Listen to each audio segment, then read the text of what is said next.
Amém. Que a graça e a paz de Cristo seja com todos vocês. Amém.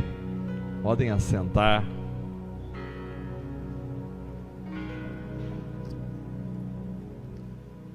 Muito bom estarmos esta noite. É a primeira reunião da igreja do ano de 2022, né? Mudou de 2021 para 2022. Basicamente essa é a única mudança que nós temos, a mudança do calendário, né? Via de regra, as coisas continuam as mesmas. Que bom que os irmãos vieram para a reunião. Que bênção. Graças a Deus. Muito bom estarmos aqui. Vocês viram que nós estamos um pouquinho mais claros aqui, né? Trocamos aí as lâmpadas para lâmpadas de LED. Elas consomem menos energia e dão mais claridade. Mas que a luz que realmente importa é a luz de Cristo Jesus espelhada na nossa vida. Vamos abrir a palavra do Senhor. Nós queremos dar boas-vindas aí. Tem alguns irmãos que não são visitantes, né? Estão de vez em quando com a gente, que são de São Paulo, aí o Bia, a Cris, né? Fernando, a Kézia, as famílias aí. Sejam bem-vindos em nome de Jesus. Demais também que estão aí nos visitando. Que Deus abençoe a vida de vocês. Vamos abrir Atos capítulo 2.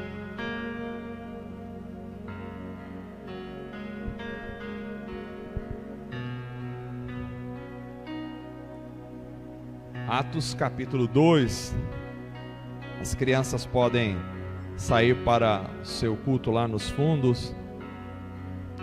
Atos capítulo 2, verso de número 37 até o verso de número 47. Eu comecei a falar nesse texto domingo passado e eu quero continuar nesse domingo. Atos 2, 37 a 47, diz assim a palavra do Senhor. E ouvindo eles isto, compungiram-se em seu coração, e perguntaram a Pedro e aos demais apóstolos: que faremos, homens e irmãos?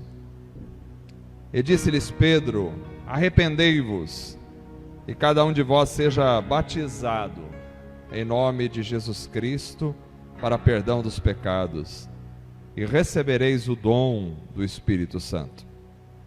Porque a promessa vos diz respeito a vós, a vossos filhos e a todos os que estão longe, a tantos quantos Deus nosso Senhor chamar. E com muitas outras palavras isto testificava e os exortava, dizendo: salvai-vos desta geração perversa.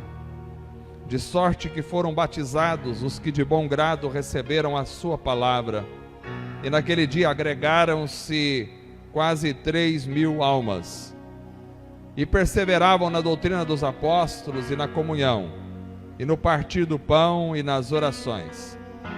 E em toda a alma havia temor, e muitas maravilhas e sinais se faziam pelos apóstolos. E todos os que criam estavam juntos e tinham tudo em comum, e vendiam as suas propriedades e bens e repartiam com todos, segundo cada um havia de mister.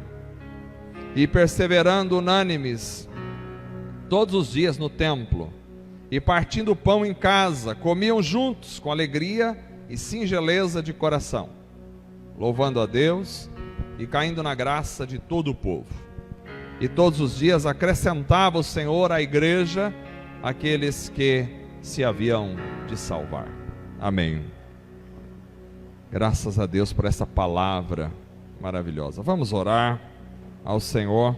Feche os teus olhos neste momento comigo. Abra o seu coração em oração para a glória de Deus. Senhor Deus amado, nós pedimos em nome de Jesus esta noite, que a tua palavra seja, ó Deus, falada com fidelidade, que a tua palavra venha atingir o nosso coração, a nossa alma, nossa vida e produzir frutos para a glória do Senhor. Deus amado, pedimos a Ti, ó Pai, perdão por todos os nossos pecados, tudo aquilo que fizemos que não desagradou, que não agradou o Senhor, mas que ofendeu o Teu coração. Esta noite nós pedimos que o Senhor venha nos perdoar, purificar de todo o pecado. Age, Senhor, no meio da igreja, abençoe os irmãos que vieram para congregar esta noite, que vieram com alegria em seus corações, para juntos partilharmos o momento da igreja de Cristo Jesus, um momento de comunhão, um momento de graça do Senhor, um momento de reflexão da Tua palavra, um momento de oração, que possamos, ó Deus, esta noite estarmos todos nós atentos, abertos, Senhor, à Tua palavra. Fala conosco, ó Deus, de maneira especial pela Tua palavra, para que possamos entendê-la, que ela caia com uma semente boa, cai numa terra boa, que ela possa cair e produzir frutos, para a glória, honra e louvor do Teu nome somente. Nós oramos a Ti, em nome de Jesus. Amém e amém. Irmãos, essa é a nossa primeira reunião da igreja do ano de 2022. Eu comecei essa mensagem domingo passado. Comecei como um projeto para o ano de 2022. E hoje eu espero continuar nessa mesma palavra e que o Espírito de Deus fale ao nosso coração. Nós lemos o texto de Atos dos Apóstolos, que é um relato sobre o derramamento do Espírito Santo, quando Jesus, depois de ressuscitado, disse aos discípulos: ficai em Jerusalém até que do alto sejais revestidos de poder. Jesus ressuscitou, passou 40 dias aparecendo às pessoas aqui na terra, e depois foi assunto aos céus. Os discípulos foram para Jerusalém, ficaram reunidos no cenáculo e esperaram 10 dias. De repente estavam todos eles assentados, e o Espírito Santo desceu sobre eles, e foram vistas como que línguas repartidas de fogo, que pousou sobre cada um, e eles começaram a orar em outras línguas, conforme o Espírito Santo concedia que falassem. E aí, depois dessa circunstância, então, se junta muita gente naquela ocasião, e o apóstolo Pedro então se levanta e traz uma pregação. E é depois desta pregação que nós entramos nesse relato, quando as pessoas dizem: o que faremos então? E aí Pedro diz que eles devem se arrepender dos seus pecados, ser batizados. E aí é o relato do começo da vida da igreja, como a igreja começa a sua vida. Nós vimos domingo passado que esta realidade da vida da igreja, que é expressa muito claramente em Atos capítulo 2, ela é para nós hoje, porque o texto nos diz no verso 39, quando Pedro fala: porque a promessa vos diz respeito a vós, aos vossos filhos, a todos que estão longe, a tantos quantos Deus nosso Senhor chamar. Então vimos que essa promessa da ação do Espírito Santo, da vida da igreja, aquilo que aconteceu na igreja primitiva, é algo para, não só para aquela época, é algo para a nossa vida. Ou seja, essa realidade da igreja não é temporal, ela não está circunscrita àquela época da história. Significa que eu e você estamos incluídos nisso. Não importa o que as nossas teologias possam dizer, A Bíblia diz que essa promessa é para nós. Essa realidade é para nós. Essa é a verdade que precisamos entender. E aí começamos a pensar domingo passado sobre o que a igreja daquela época vivia e o que nós devemos viver. E vimos em primeiro lugar que a igreja começa com corações perfurados, porque o verso 37 diz: e ouvindo eles isto, compungiram-se, perfurou-se o coração deles, e perguntaram a Pedro e aos demais apóstolos: que faremos então, irmãos? A igreja começa com corações perfurados. Nós vimos também domingo passado que, além de corações perfurados, a igreja também começa com arrependimento e obediência. Pedro vai responder àquelas pessoas dizendo no verso 38: arrependei-vos e cada um de vós seja batizado em nome de Jesus Cristo para a remissão dos pecados. Então, ao ser tocado pela palavra, a reação dos irmãos deve ir sempre na direção do arrependimento e da obediência. 3 coisas principais que nós vimos domingo passado: corações perfurados, ter arrependimento e ter obediência. Isso fazia parte da vida da igreja, fazia parte da igreja primitiva, do molde que se estabeleceu como base para a construção da igreja e que deve fazer parte da nossa vida hoje.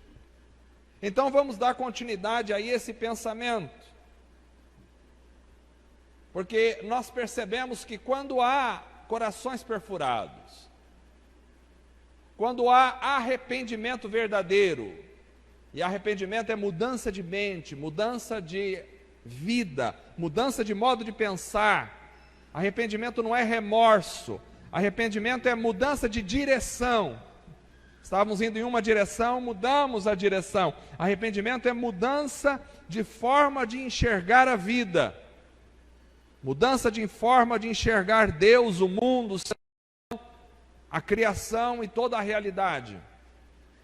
Então, quando há arrependimento, quando há obediência, então o próximo passo é a experiência viva com o poder de Deus. A igreja precisa de experiência com o poder de Deus. Quando há arrependimento e obediência, então há o derramamento do poder. Pedro diz no verso 38: e recebereis o dom do Espírito Santo. E recebereis o dom do Espírito Santo. Ou seja, primeiro arrependei-vos e cada um de vós seja batizado em nome de Jesus Cristo para perdão dos pecados, e então recebereis o dom do Espírito Santo.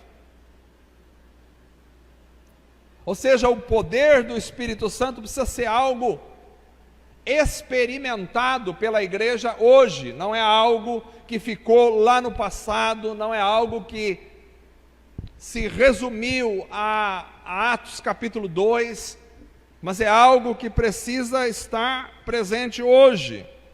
O poder do Espírito Santo precisa ser experimentado pela igreja. Qual é o meu desejo para este ano? Meu desejo para este ano é que todos nós experimentemos o poder do Espírito Santo, a graça de Deus em nossa vida, a unção do Espírito. Não só aquelas pessoas experimentaram o poder do Espírito Santo, mas diz o verso 43 que nós lemos, que muitas maravilhas e sinais se faziam pelos apóstolos. Maravilhas e sinais. Não são falsificações de milagres, não são milagres televisionados e muito bem fabricados, não são testemunhos falsos, que é o que mais nós vemos por aí hoje, mas aqui nós temos uma demonstração clara das maravilhas e dos sinais que Deus fazia por intermédio dos apóstolos. Irmãos, a gente vive em uma época, infelizmente, creio eu, de secura espiritual em muitos corações. Quantos de nós experimentamos vividamente, verdadeiramente, o poder do Espírito Santo? Quantos de nós nos dedicamos a buscar ao Senhor? Quantos de nós desejamos o poder do Espírito Santo? Quantos nós buscamos o poder do Senhor? Em forma geral, nós temos hoje um período de seca espiritual na vida das pessoas. Eu me lembro da minha conversão, do impacto da palavra sobre o meu coração. Eu me converti mais ou menos em 1981. Talvez alguns de vocês ainda não tinham nascido naquela época. Mas eu me lembro do impacto da palavra, das pregações, eu me lembro da unção do Espírito entre os irmãos, da graça de Deus. Eu me lembro que os irmãos buscavam uma experiência com o Senhor, nós passávamos noites em vigília buscando experiência com o Senhor. Não era uma coisa só do mundo da intelectualidade, não era alguma coisa só da convicção doutrinária, era algo experimentado, vivenciado pela igreja. Eu me lembro que nós buscávamos o batismo com o Espírito Santo, a experiência de falar em outras línguas. E me lembro que como jovem, muitas vezes a gente ia para os congressos que nós fazíamos da juventude com as igrejas de Campo Grande, de Venceslau, Epitácio, Prudente, Cacilândia e outros lugares, e era um derramar do Espírito de Deus quando a gente estava reunido como igreja. Em algumas ocasiões, o poder do Espírito Santo era tanto, e as pessoas começavam a receber o batismo com o Espírito Santo, a falar em línguas, e eu me lembro que eu não tinha essa experiência, e alguma coisa me incomodava, alguma coisa dentro do meu coração, da minha alma, me incomodava, porque eu não tinha essa experiência, eu queria ter essa experiência com o Espírito Santo. Então, de alguma forma, eu comecei a orar, e aí os irmãos, nós tivemos um congresso, num ano, e muitos dos meus amigos, dos jovens que estavam comigo, eles tiveram essa experiência da ação do Espírito Santo, e começaram a falar em outras línguas, e eu não fui, e eu não consegui, e eu voltei em crise, porque não só eu estava convicto, eu estou trazendo uma experiência particular minha, para que vocês entendam a situação, mas não de forma alguma tentando destacar a minha pessoa nisso, foi uma experiência minha para compartilhar com a igreja. Eu voltei de lá arrasado, porque num ambiente onde muitas pessoas tiveram a experiência, batizado com o Espírito Santo, falar em línguas, eu não conseguia. Eu voltei achando que Deus não gostava de mim, eu voltei achando que eu era uma pessoa que estava em pecado, alguma coisa estava acontecendo na minha vida, eu comecei a questionar minha vida espiritual diante de Deus. E eu digo isso que de alguma forma foi importante, por quê? Porque aquilo mostrava que nós tínhamos uma convicção muito clara de que a vida cristã, ela não se constituía somente de consciência doutrinária, ela não se constituía somente de elementos da religião, não, era mais do que isso, não era só as convicções que a gente tinha que eram importantes, as convicções eram e sempre foram importantes, mas havia algo também ao lado das convicções que eram importantes para nós, que era a experiência pessoal com Deus.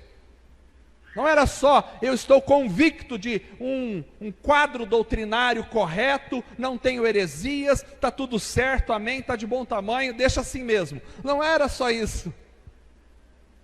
Hoje em dia a gente se contenta, quando um pregador vai pregar, via de regra, quando a gente vai escutar um pregador, a gente se contenta pelo fato dele não falar besteira. Então, se ele não falou nenhuma heresia, se ele não falou nenhuma besteira, que bênção, graças a Deus. Estamos tão pobres espiritualmente, estamos tão rasos espiritualmente. Isso não estou falando de vocês, eu estou falando do geral. Estou dizendo que estamos tão rasos que o fato de uma pessoa, simplesmente uma pessoa não falar abobrinha, não falar nenhuma heresia, já é para nós uma mensagem vinda do céu poderosa. Eu vou dizer uma coisa para vocês, existem muito mais do que isso. Não é só trazer uma mensagem verdadeira e profunda da palavra, isso é importantíssimo, mas não é só isso. Paulo disse, quando eu fui até vocês, eu fui não com demonstração de sabedoria humana, mas com demonstração do poder de Deus. Há algo muito mais do que simplesmente uma consciência correta a respeito da palavra. Isto é um fundamento ótimo, mas não se para aí. O irmão que me antecedeu falou sobre o crescimento espiritual. Não se para aí, a gente tinha essa consciência muito clara, e eu voltei daquele congresso com uma crise. Às vezes as crises são boas, tem crises que são muito boas. Eu voltei em crise, e comecei a orar, e comecei a buscar no Senhor. Eu digo, Deus, tem alguma coisa errada, por que eu não recebo? Todo mundo recebe e eu não. Tem alguma coisa errada, uma coisa errada comigo, não é com o Senhor, é comigo. Cada um tem uma experiência. Pastor José, que já não está mais entre nós, foi batizado com o Espírito Santo dormindo, nem sabia o que era línguas estranhas. E a mãe dele disse, olha, essa noite você estava falando uma língua estranha, à noite eu nem sabia o que... É uma experiência dele, tem experiências e experiências. No meu caso, eu comecei a buscar, e talvez eu precisava ter uma conscientização, uma valorização do que é a experiência com Deus e da importância, e comecei a orar, e fiquei 1 ano orando. E no dia que nós íamos para o outro congresso, que era anual, quando íamos para o outro congresso, eu estava no quarto da minha casa orando. E o poder de Deus desceu naquele quarto. Eu não sei explicar o que aconteceu. Não foi nada mentalmente explicável, não foi nada racionalmente razoável, não foi nada estrambólico, mas o poder de Deus desceu ali, de alguma forma. E eu sabia que Deus tinha atendido a minha oração. Eu levantei do quarto, minha mãe e meu pai não iam para o congresso. Eu disse, vocês não vão, já perderam a bênção, porque eu sei que vai acontecer. E nós fomos, e chegamos lá, tinha um pastor, chamado pastor Alejandro Rodrigues Gonzalez, se tornou meu grande amigo, já está com o Senhor também. E Alejandro era um homem que pesava 180 quilos, um pastor uruguaio, mas de uma graça, de uma unção de Deus, de uma presença do Espírito fantástica. E os jovens chegaram até ele e disseram, a sede era muito grande. Eu não me conformo com a frieza espiritual, porque eu participei da sede. A sede era muito grande. Nós fizemos um grupo de jovens, chegamos até ele, dissemos, pastor, nós queremos orar para receber o batismo com o Espírito Santo. E nós fizemos o culto aquela noite. E nós não tínhamos nem jantado ainda, fez o culto sem a janta era depois. E ele chegou e ele pregou, a graça de Deus foi derramada na pregação, e ele disse assim, eu gostaria de convidar, porque tem alguns jovens aqui que querem orar para receber o batismo com o Espírito Santo, eu queria convidar esses jovens para vir aqui à frente, nós vamos cantar um cântico. E nós subimos no palco, e quando subimos no palco, eles começaram a cantar aquela música, Espírito, Espírito Santo de Deus, vem controlar todo o meu ser. E aí começamos a cantar, e aquele homem começou a orar, 180 quilos, ele ajoelhou, botou o rosto no chão e começou a clamar ao Senhor, e eu não vi mais nada. Naquele momento eu não vi mais nada. Era a minha experiência, era eu e Deus, Deus e eu orava ao Senhor, e eu falava numa língua que eu não sabia o que eu estava falando, Mas a graça de Deus era tão envolvente, até hoje me impacta quando eu falo sobre isso. O poder do Espírito era tão envolvente. Eles montaram um telão atrás, que iam passar um filme evangélico. Eu não vi montar o telão, não vi nada. Quando alguém me cutucou que a gente precisava descer, dali o telão já estava montado, já iam começar o filme. Eu já não tinha jantado, não tinha mais fome para jantar, eu só queria louvar e agradecer e adorar e glorificar a Deus em línguas estranhas. Experiência, porque na minha experiência me parecia que eu estava num quarto separado, num lugar entre eu e Deus, e era eu falando com Ele e Ele me ouvindo, e havia alguma coisa muito especial, muito profunda, que não dá para ser explicado por palavras.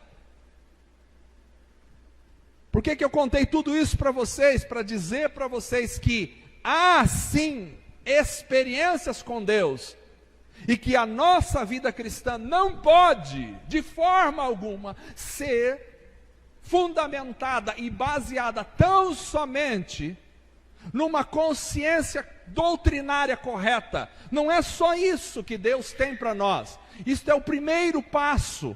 Mas além de não falar heresias, além de ter uma compreensão das Escrituras verdadeira, além de ter uma pregação autêntica da palavra de Deus, nós precisamos de mensagens poderosas do Espírito Santo que impactem a vida das pessoas. Além de ser batizado nas águas, além de tomar a Santa Ceia, fazer as minhas contribuições, além de eu estar congregando com os irmãos, eu pessoalmente preciso de uma experiência, de 2, de 3, de 10 experiências pessoais, onde o Espírito de Deus, onde a graça de Deus, onde a unção de Deus me envolva, onde eu tenha experiências pessoais com o Senhor. Eu preciso disso. Você precisa disso. Nós precisamos disso como igreja. Não é só conhecer a verdade, é tocar na verdade. João disse: os nossos olhos viram, mas também nós tocamos. Não é só saber da verdade, é ser invadido pela verdade. Não é só conhecer a Cristo, é ter Cristo na alma, no coração, na vida. Não é só saber do Espírito Santo, é mergulhar no Espírito Santo. Nós vivemos num período de águas rasas, mas eu sei que Deus quer nos mergulhar em águas muito profundas do seu poder. Não adianta nos contentarmos com águas pelos artelhos. Como diz Ezequiel, precisamos passar águas profundas, que só deem para passar a nado, que não deem mais pé para a gente. Os irmãos estão entendendo? A minha proposta para este ano é que tenhamos experiências com o poder do Senhor. A gente fica com medo, não, mas eu sei que em tudo tem os exageros, porque o ser humano é desequilibrado. Ou ele está num extremo, onde ele é um cético, não acredita em nada, parece um túmulo, ou ele está, às vezes, no outro extremo, onde ele faz bizarrices, pula, vira cambalhota, gruda na parede, sobe no teto. Eu não estou falando nem dessas bizarrices que tem mais a ver com carnalidade do que com qualquer outra coisa, e também não estou falando desta frieza e geladeira espiritual, que também tem tudo a ver com carnalidade e pecado. Estou falando da experiência autêntica com o Senhor. Não podemos ter medo do Espírito Santo. Não podemos. Jesus disse: se você pedir, o filho pede um pão, o pai não vai dar uma pedra. Se o filho pede um peixe, o pai não vai dar uma serpente. Jesus diz: se vós que sois maus sabeis dar boas dádivas aos vossos filhos, quanto mais o Pai Celestial dará o Espírito Santo àquele que lhe pedir. É uma promessa de Jesus. Então, a vida cristã precisa estar invadida pelo poder do Espírito Santo.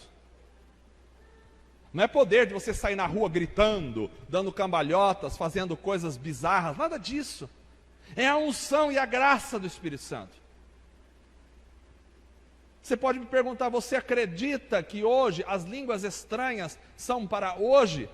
Ora, se eu não acreditasse nisso e se eu falasse que não, eu estaria dizendo contra a minha própria experiência e convicção da palavra.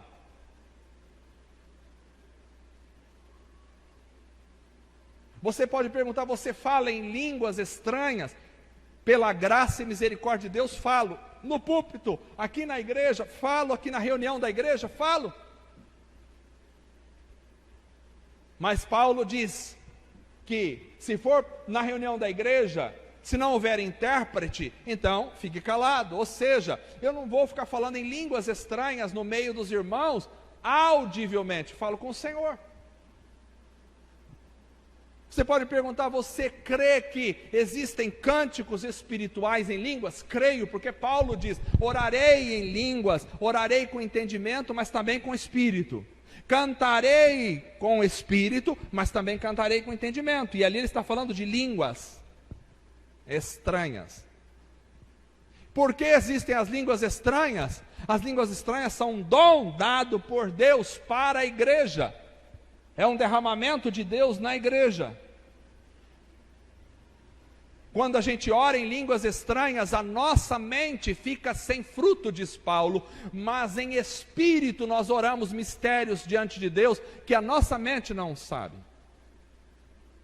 E isso é importante entendermos porque nós, seres humanos racionais do século 21, achamos que a nossa mente é a medida de todas as coisas, e tudo aquilo que a gente compreende está certo, mas tudo aquilo que a gente não compreende deve ser descartado porque é loucura.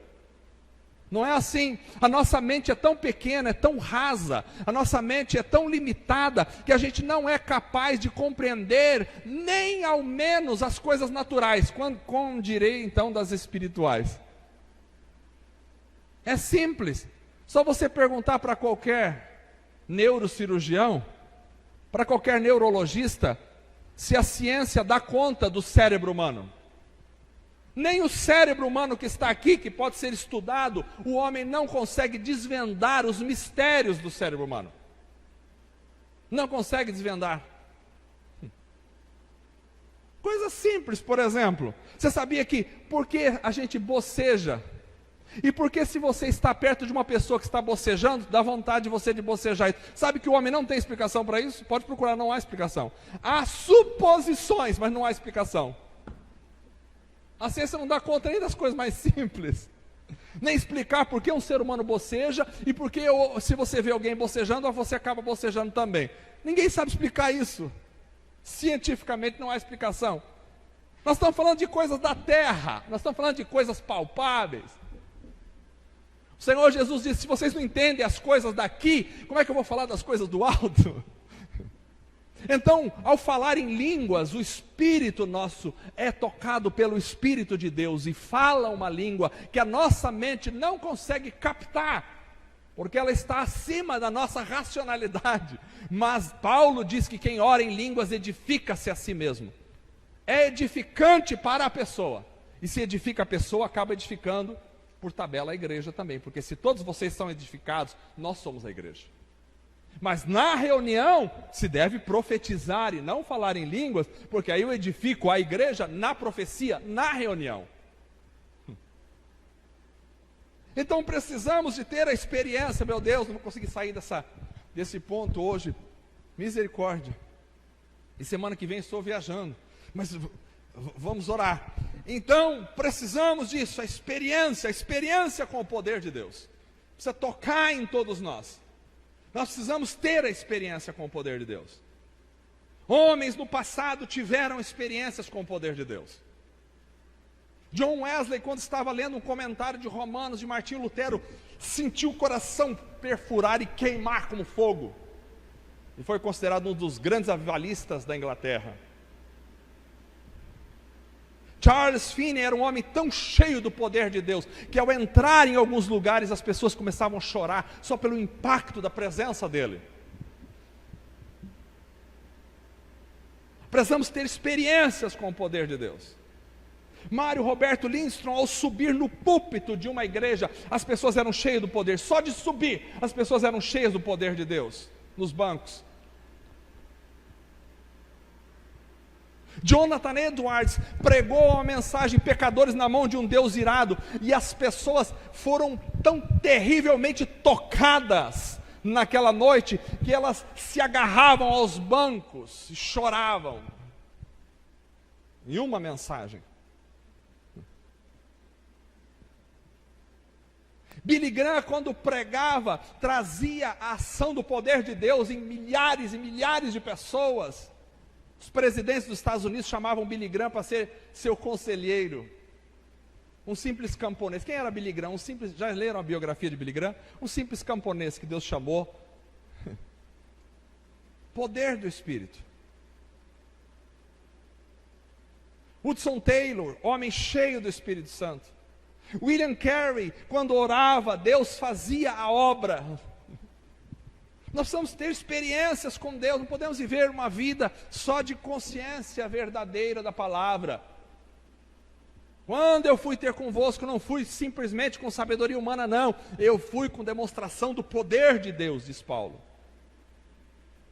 A igreja primitiva estava tão acostumada com o poder de Deus.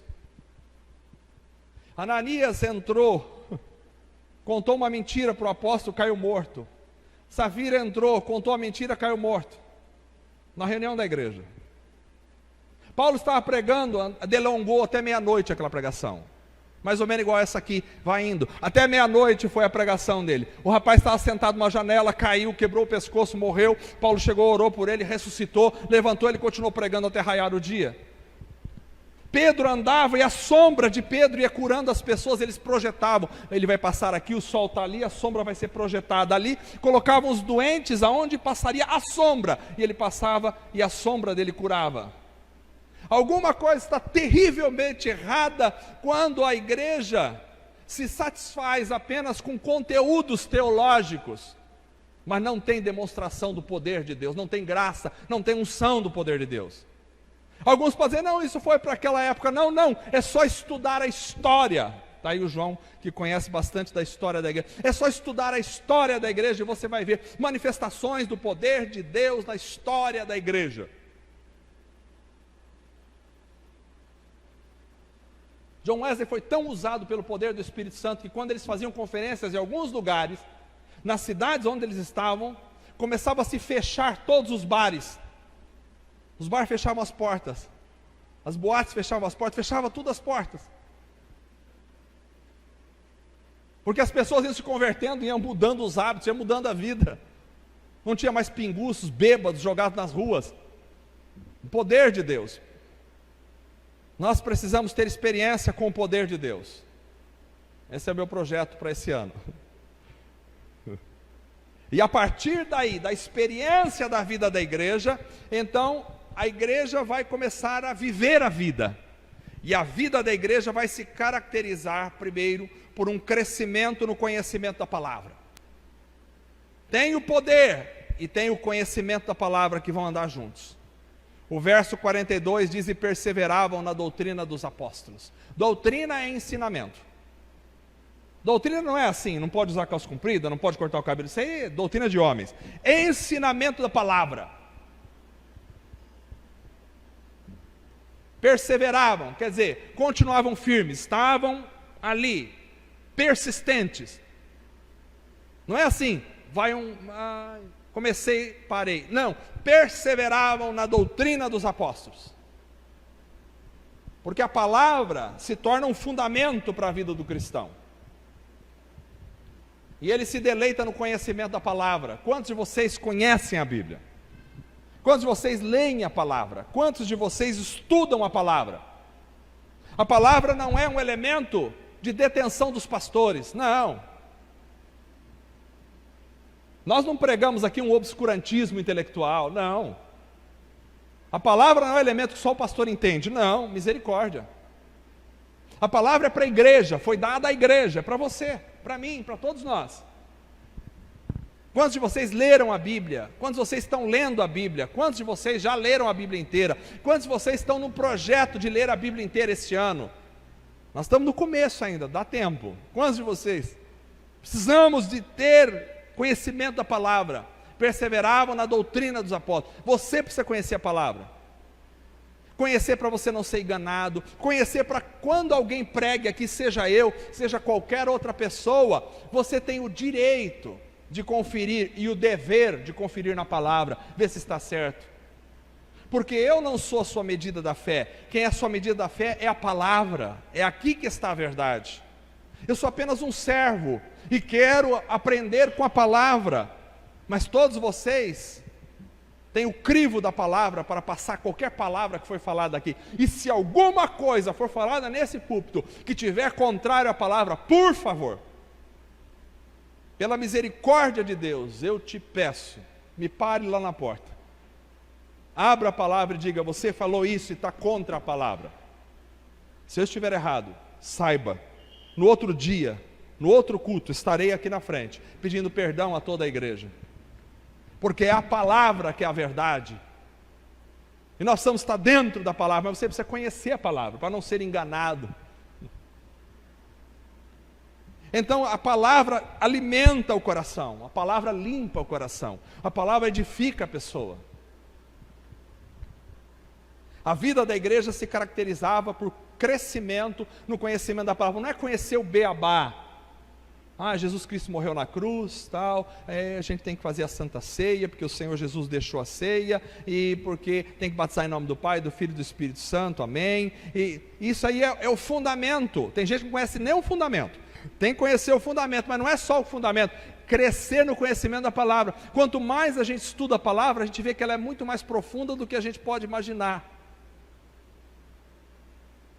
Não se contentem com migalhas quando a palavra tem manjares. Tem coisas magníficas, maravilhosas, deleitosas na palavra. Quanto mais eu estudo a palavra, mais desejo eu tenho de estudar. Não é uma coisa que cansa, não é uma coisa chata, enfadonha, não, pelo contrário. Quando eu comecei a estudar a palavra, eu falei: não é possível. Eu preciso aprender mais. Aí fui comprando versões da palavra, versão João Ferreira de Almeida, NVI, fui comprando versões, não é possível. Aí comprei em inglês, aí em espanhol, não é possível. Aí tem que ir para as línguas originais, porque a palavra é profunda demais. Irmãos, é profunda demais. Precisamos crescer no conhecimento da palavra. A igreja permanecia na doutrina dos apóstolos. Além disso, a vida da igreja se caracteriza também por uma comunhão verdadeira entre os irmãos. Isso aqui é muito importante. Só isso aqui daria uma mensagem para a gente pregar 1 hora ou mais. Quem sabe 1 mês, 1 ano. A comunhão dos irmãos. Verso 42, e perseveravam na comunhão. Comunhão. Koinonia no original. O que é comunhão? Como se dá a comunhão? Comunhão é relacionamento. Comunhão é vínculo entre os irmãos. Hoje em dia as pessoas não têm, em geral, elas não têm vínculo uns com os outros. O máximo do vínculo é marido e mulher e filhos. Não tem vínculo entre as pessoas. Nós precisamos ter vínculo uns com os outros. A comunhão é vínculo.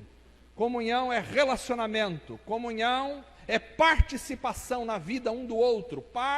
Não é uma brincadeira, isso é uma verdade. Participação. Não é um fingimento, finjo que participo. É participação verdadeira na vida dos irmãos. Como é que se dá a comunhão? A comunhão se dá nas reuniões constantes. O verso 42... Verso 46 vai dizer: e perseveravam unânimes, juntos, todos os dias, no templo, partindo o pão em casa, comiam juntos com alegria e singeleza de coração. Eles se reuniam todo dia. A gente se reúne 1 vez por semana. Eles se reuniam todo dia. Tá bom, pastor, agora você vai querer então fazer culto todo dia da semana, segunda, terça. Não, não é disso que eu estou falando. Nós temos que observar o princípio aqui. O princípio aqui é o desejo da reunião, o desejo de estar juntos. Os irmãos queriam estar juntos.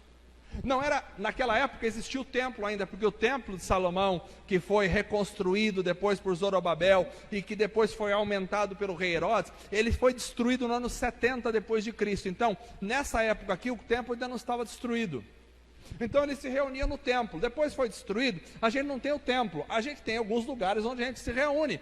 O lugar em si não é o importante.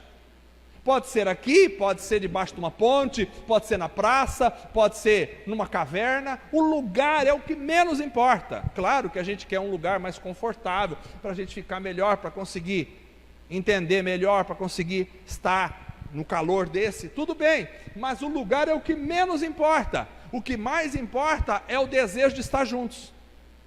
Então eles se reuniam todos os dias no templo e nas casas, partiam o pão em casa.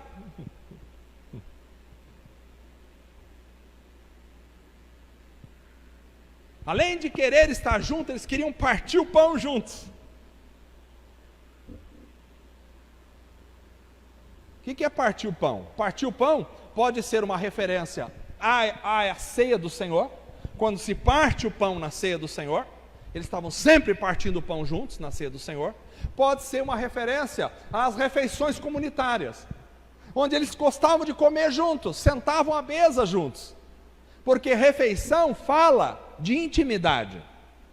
Então eles queriam estar juntos, não era uma coisa assim, a gente se vê domingo que vem, Deus abençoe, fica na paz até domingo que vem. Não, eles queriam estar juntos, queriam partir o frango juntos, eles queriam partir a picanha juntos, eles queriam partir o pão com manteiga. Aliás, eu vou falar uma coisa para vocês, a espécie do alimento é o que menos importa também. Se é picanha, se é frango, se é pizza, ou se é pão com manteiga, ou se é café preto puro, é o que menos importa. É gostoso comer bem, todo mundo quer, ótimo, está tudo certo. Mas isso não tem tanta importância quanto a comunhão. Então a comida é apenas um pretexto para a gente estar junto. Mas o mais importante não é o que se vai comer, é o que se vai relacionar. Então eles queriam estar juntos, eles queriam estar um na casa dos outros, eles estavam juntos. A igreja precisa estar junto, irmãos. O que eu quero para esse ano? Eu queria que nós estivéssemos mais juntos. Que os irmãos fossem para as casas uns dos outros. Que na segunda-feira, na terça-feira, em horários disponíveis para as pessoas, que as pessoas estivessem juntos. Que nos feriados os irmãos estivessem juntos. Que no sábado os irmãos estivessem juntos, se reunindo em amor. Reunindo para quê? Para falar mal do governo, para falar mal como está ruim a situação financeira do país, para falar de futebol, de novela. Não!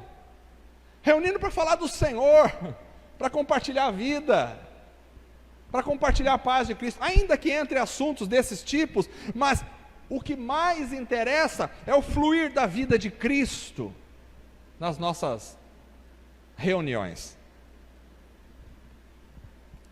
Então, a reunião dos irmãos aqui na igreja é de extrema importância, porque é o momento onde nós estamos juntos em comunhão, como o irmão disse aqui agora há pouco cantando, a comunhão da igreja. Mas ela não se circunscreve a esse espaço, porque senão vira uma religião. Ela vai para fora daqui, ela vai para a minha casa, para a sua casa. Eles partiam pão constantemente. E tem mais, o verso 44 vai dizer: e todos que criam estavam juntos e tinham tudo em comum. Quer dizer, não havia particularidades, era tudo de todo mundo, tudo em comum. O que era de um era de outro. Os sentimentos eram comuns, os desejos, as vontades e até as posses. Porque além de tudo isso, a comunhão se estendia no atendimento às necessidades dos outros. Olha o verso 45 que vai dizer: e vendiam suas propriedades e bens e repartiam com todos, segundo cada um havia de mister, ou de mister. Pronto, agora eu vou embora da igreja, tchau, não quero mais, pastor, pesou, agora pesou a mão, agora o senhor apelou. Não, isso aqui não é um apelo. E nem estou dizendo aqui que cada um aqui deve vender suas propriedades e trazer aqui. Não. O princípio aqui é a importância do outro e atendimento à necessidade. Se for necessário eu vender alguma coisa para socorrer um irmão, que assim o seja.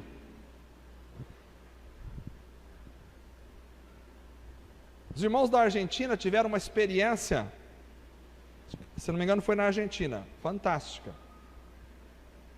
Se não me engano tinha mais de 1.000 pessoas, ou 3.000 pessoas que se reuniam num lugar. E aí foi pregado sobre.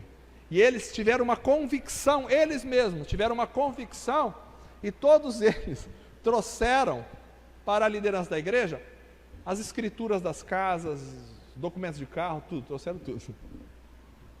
Todo mundo. E aí a liderança pegou tudo aquilo.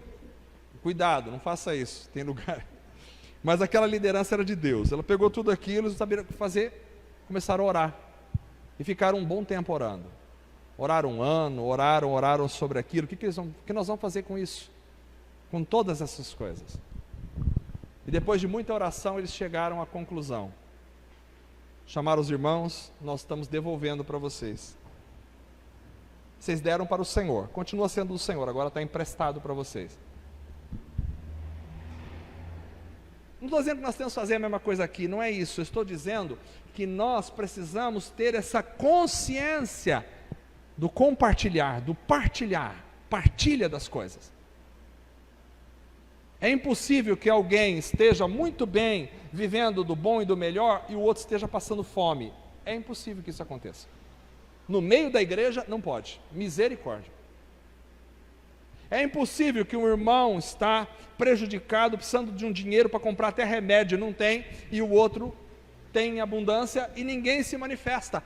Se tem Deus em nós, tem que ter atendimento às necessidades da igreja. Tem que ter.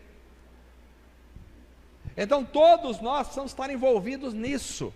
Não é uma coisa que o pastor tem que falar, olha irmão, você não vai contribuir. Não, todos nós temos que estar com o coração voltado para ajudar, para compartilhar. Sabe por quê, irmãos? Porque nada, absolutamente nada do que nós temos é nosso. Se o meu coração parar agora, neste momento, aqui, e eu cair nesse púlpito, e vocês me levarem para o velório, e daí para o cemitério, qualquer coisa que eu tenha, carro, celular, tudo que eu tenha, já não tenho mais. Já não tenho mais.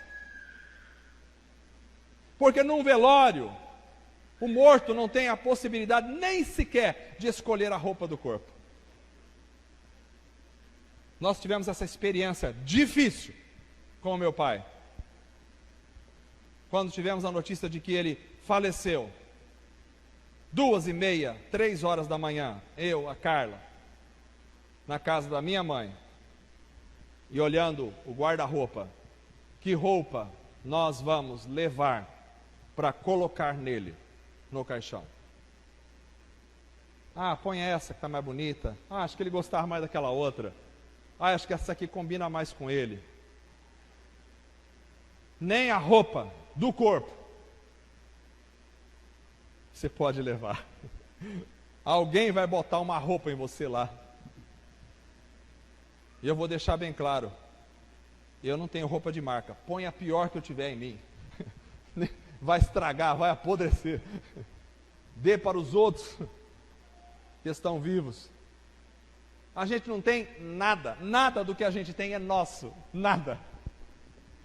Então a gente precisa ter essa consciência de partilhar aquilo. Partilhar, entregar, doar, ajudar, estender a mão. Cada um de nós precisamos ter uma percepção. Às vezes eu convivo com o irmão lado a lado e não percebo que ele está passando fome. Eu preciso ter essa percepção clara. E não é assim, eu vou esperar eu ganhar na Mega Sena 350 milhões para ajudar. Vou dizer uma coisa bem clara aqui: quem não ajuda no pouco, no muito é que não vai ajudar. Quem não divide o lanche que tem com o outro, pode ter 10 fazendas que não vai dividir nada. Então a gente precisa aprender isso.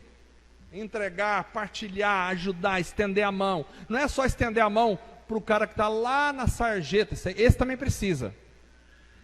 Mas às vezes as pessoas gastam fortunas com um pet dentro de casa, mas são incapazes de ajudar uma criança que às vezes precisa de uma ajuda, precisa de uma roupa melhor, precisa de um remédio, entendeu?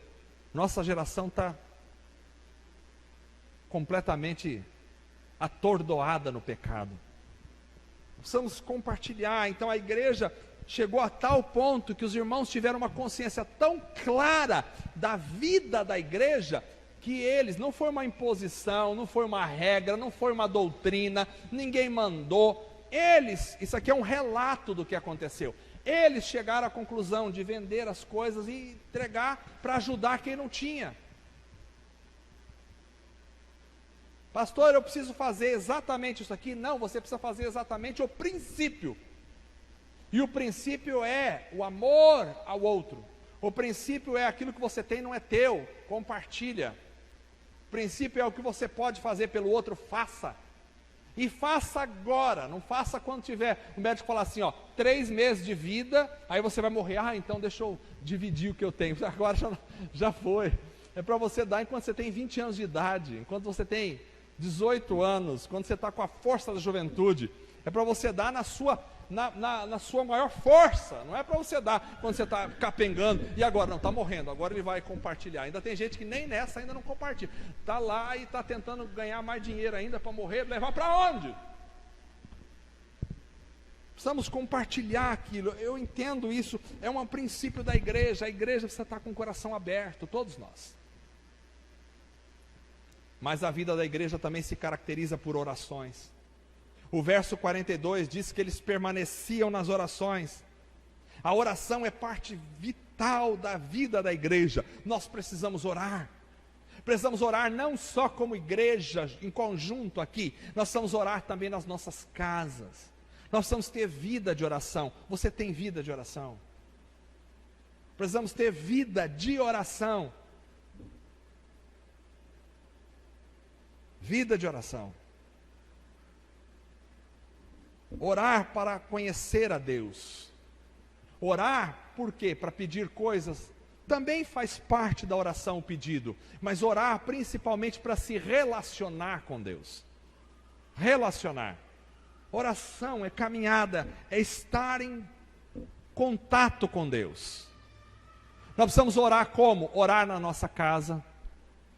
Não é ter uma rígida agenda, dizer, olha, das 2 às 2:30, ou tem que orar 1 hora todo dia. Não é isso, cada um tem uma realidade, mas nós precisamos sim separar um tempo para oração. Não é só assim, eu estou andando, estou orando, amém.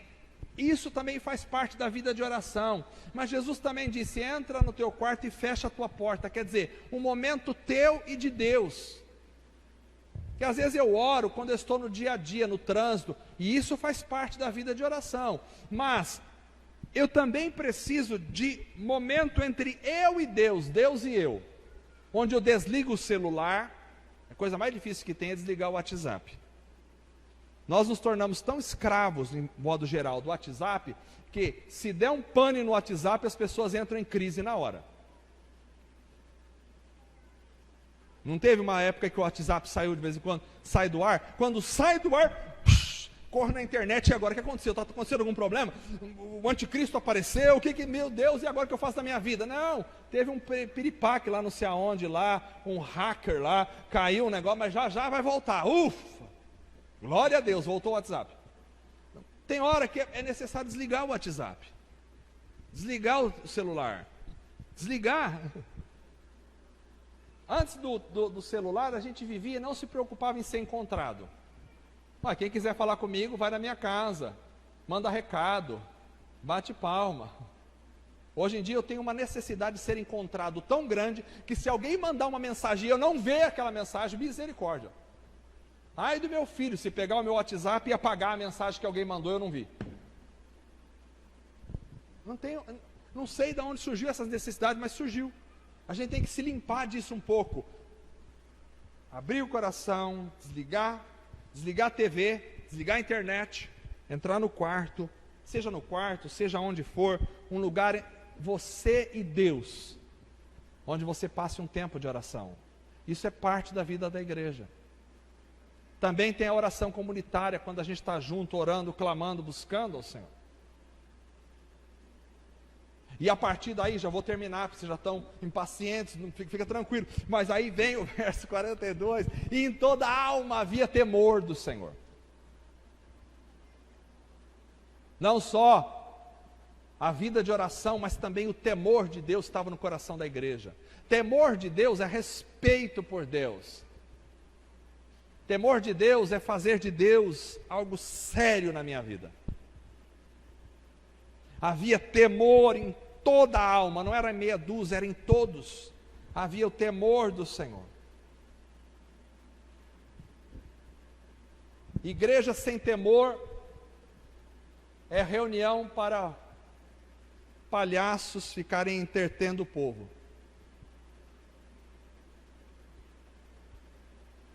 Tem uma mensagem, o cara fica lá, dá risada a mensagem inteira, vai zoando com a cara do irmão, vai zoando com o pastor, só falta zombar de Deus.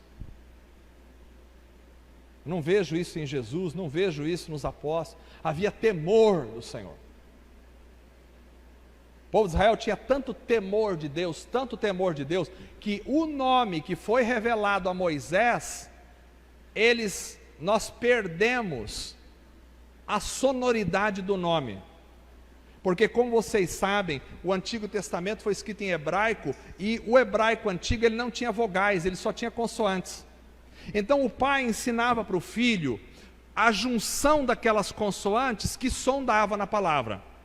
Só que o nome de Deus, que é a consoante, se fosse traduzido para português, YHWH, aquele nome que foi revelado para Moisés, não pronunciava, só o sacerdote. Então foi se perdendo na história a pronúncia, a gente não tem a pronúncia. Os judeus pegaram Adonai, que é a palavra que significa Senhor, tiraram as consoantes e jogaram no YHWH, que deu Yahweh, Yahvé, Javé, e aí nós aportuguesamos para Jeová, que também é uma transliteração errada. Mas ninguém sabe, porque havia um respeito tão grande, que eles não queriam nem pronunciar o nome de Deus. Hoje em dia os caras fazem música e chama Deus de você, de não sei o quê, daqui a pouco meu camarada, e aí cara, meu Deus, temor do Senhor. E por último, a vida da igreja se caracterizava por louvor. O verso 47 diz: e louvando a Deus e caindo na graça de todo o povo. Louvando ao Senhor. Louvar não é só cantar. Cantar faz parte do louvor.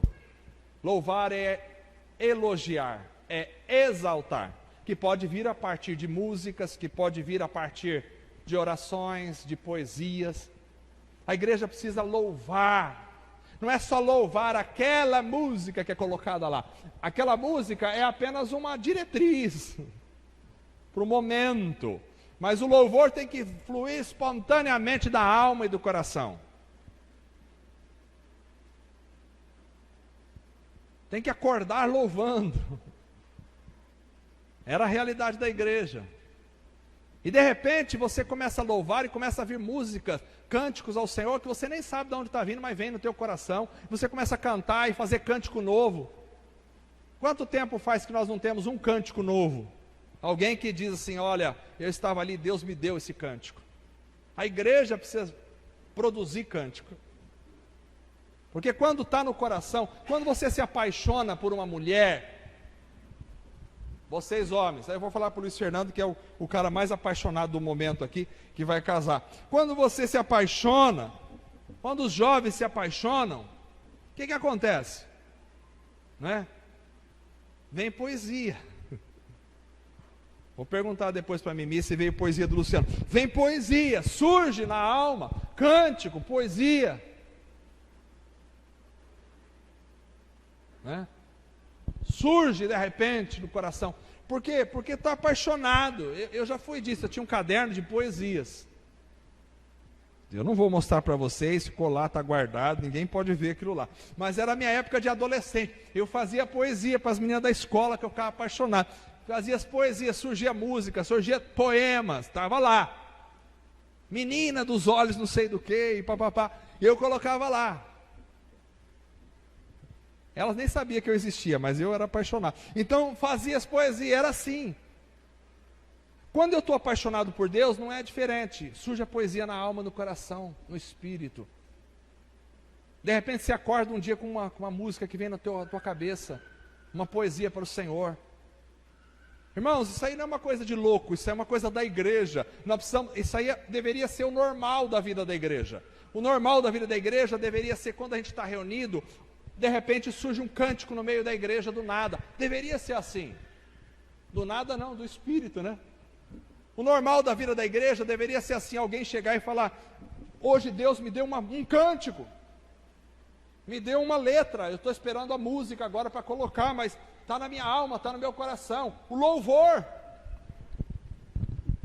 A igreja vivia louvando ao Senhor, não é louvar só o Senhor no dia 10 está legal, chega o salário, às vezes também o cara já reclama no próprio dia 10, né? Mas assim, é louvar a Deus no dia 30 também, no dia 20, quando o salário já acabou, porque do dia 10 chega, dia 20 já não tem mais. Mas louvar a Deus em todo momento. Acordar louvando, adorando ao Senhor. Então é isso que eu penso. Que a igreja precisa viver isso na prática. Não é só no conceito intelectual. Não é só no conhecimento mental. É na experimentação. Aliás, no conceito hebraico, quando se falava em conhecer o judeu, quando ele usava a palavra conhecer no hebraico, era muito mais do que conhecer intelectualmente, era conhecer de experiência. Então o conteúdo, porque no mundo ocidental, conhecer ficou muito na intelectualidade, não, eu conheço. No mundo oriental, conhecer tem a ver com experimentar.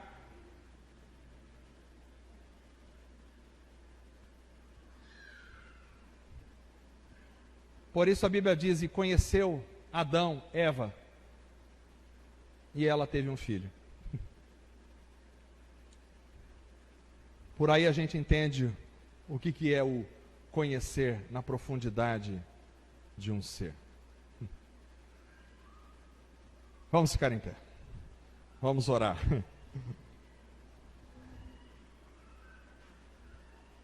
Eu acho que me excedi um pouquinho no tempo, mas eu não vou pedir perdão, porque eu acredito que essa é a palavra de Deus para o nosso coração essa noite. Este ano eu quero para a igreja que tenhamos corações perfurados pelo poder de Deus e pela palavra de Deus. Quero que tenhamos arrependimento e obediência como prática da igreja. Quero que tenhamos experiência com o poder de Deus. Experiência com o poder de Deus. Quero que vivamos a vida da igreja que se expressa num crescimento constante do conhecimento da palavra, que se expressa numa comunhão entre os irmãos, comunhão essa que nos leve a querer estar juntos, a desejar estar juntos, a desejar partilhar, a entregar, a se doar.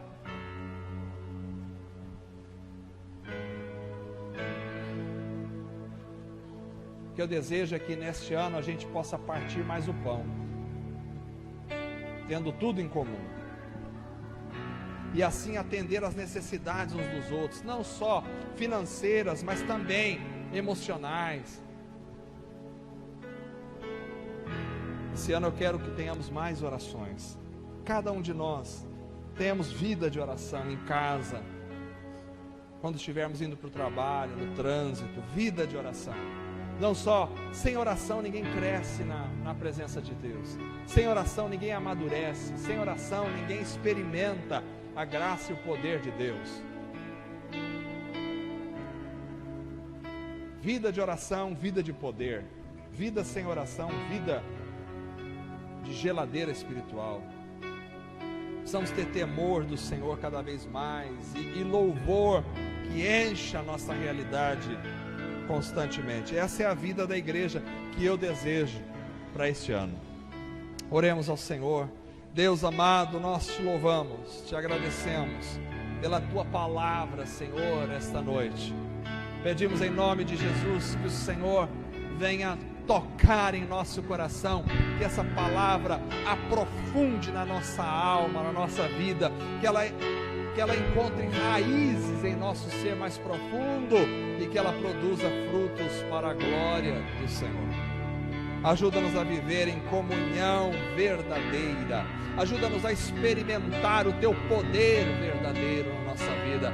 Queremos o poder do teu Espírito Santo, não apenas de consciência, mas de vida prática em nós. Espírito de Deus, toca no coração dos irmãos, da vida da igreja, que haja a manifestação do teu poder entre nós, que haja, Senhor, a partilha entre nós, que haja o partir do pão, que haja a comunhão verdadeira, que hajam relacionamentos, vínculos entre nós, que haja, Senhor, o temor do Senhor na nossa vida, na nossa alma, que hajam orações e mais orações profundas, relacionamento com o Senhor, que haja louvor em nossa vida e adoração e exaltar o nome do Senhor. Senhor, age no meio da tua igreja, para que a nossa vida não seja apenas de conhecimento, mas que ela una o conhecimento à experiência prática, para a glória do Senhor. É isso que queremos neste ano, em nome de Jesus. Amém. Vamos cantar com alegria.